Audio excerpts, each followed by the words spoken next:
আসসালামু আলাইকুম। আমি এখন আপনাদের সাথে ভিডিওতে যে বিষয় নিয়ে আলোচনা করব সে বিষয়টি হলো গাভী ও বাছুরের যত্ন কিভাবে নেবে। আপনারা একটা গাভী ডেলিভারি হওয়ার পর আপনারা সবসময় যে বিষয়টা ভুল করে থাকেন সেটা হলো গাভীকে জাউ খাওয়ান বা বাত রেঁধে ফ্যান করে খাওয়ান। এই বাতে রেঁধে ফ্যান করে যদি খাওয়ান বা বাতের মার বেশি পরিমাণ খাওয়ান তাহলে গাভী সঠিক সময় ডাকে আসে না, কিন্তু দুধ বেশি আসে। কিন্তু এজন্য গরু সঠিক সময় ডাকে আসেন এবং চর্বি হয়ে যায়।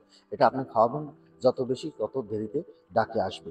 এছাড়া আছে অনেকে বলে থাকেন যে আমরা তো খাওয়াই তারপর ডাকে আসে। এর কারণ হলো আপনার যে ভিটামিনের পরিমাণটা দরকার সেই পরিমাণ খাওয়ান, এর চেয়ে বেশি খাওয়ান না। এ কারণে গাভী অনেক বড় থাকে, বডি ওয়েট বেশি থাকে, এই কারণে বেশি খাওয়াতে পারেন না, এর জন্য সঠিক সময় ডাকে আসে। কিন্তু অতিরিক্ত খাওয়ালেই আর ডাকে আসবে না। তার চেয়ে বেশি ভালো হয় যে এই পদ্ধতিটা অবলম্বন না করলে সবচেয়ে বেশি ভালো হয়। এছাড়াও বাছুরকে যখনই আপনার বাছুর 40 দিন থেকে 2 মাস হবে তখনই আপনার বাছুরকে কৃমিনাশক ঔষধ খাওয়াতে হবে। এই সময় কৃমিনাশক ঔষধ খাওয়ানোর পর তারপর হালকা খাবারের সাথে ঘাসের সাথে দানাদার খাবার ধরিয়ে দিলেই আপনার গরুর বাচ্চাটিও সুস্থ সবল এবং অনেক রোগমুক্ত থাকবে এবং গ্রোথ সঠিকভাবে থাকবে। এই সময় আপনি যদি বাচ্চাকে কৃমির ওষুধ না খাওয়ান তাহলে আপনার বাচ্চা আস্তে আস্তে রোগাক্রান্ত হয়ে যাবে। অনেকে বলে থাকে যে বুড়াকে কৃমির ওষুধ দিলে বাছুরের দুধের মাধ্যমে যায়, যেটি দুধের মাধ্যমে নামে এতে কোনো প্রকার উপকার হয় না।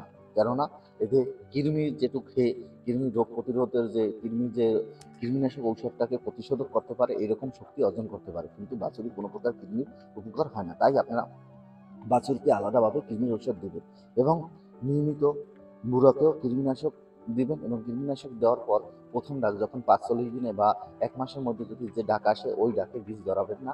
এরপরে যে ডাকটা আসে সেই ডাকে বীজ ধরাবেন, তাহলে বীজ ভালো কনসেন্ট্রেট করবে এবং বীজ ধরার আগে অবশ্যই কৃমিমুক্ত করে নেবেন, তাহলে আপনার গরু রোগাক্রান্ত হবে না বা ভিটামিনের অভাব দেখা দেবে না। আপনার গরুকে যা খাওয়াবেন সেটা খেয়ে রাখতে পারবে এবং গরু রোগমুক্ত বেশি থাকবে।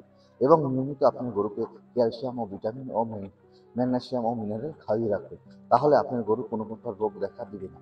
এবং নিয়মিত যেখানে রাখেন পরিষ্কার পরিচ্ছন্ন জায়গায়, যাতে মাছি খুব কম পড়ে এরকম পরিবেশে রাখলে আপনার সবচেয়ে বেশি গরু ভালো থাকবে এবং গরুর রোগ প্রতিরোধ ক্ষমতা বেড়ে যাবে। আমার এই ভিডিওটি ভালো লাগলে প্লিজ লাইক, শেয়ার, কমেন্ট এবং সাবস্ক্রাইব। আপনাদের কোনো বিষয়ে যদি প্রশ্ন থাকে তাহলে আমাকে কমেন্ট করবেন, আমি পরবর্তী ভিডিওতে সেই বিষয়ে উত্তর দিয়ে দিব।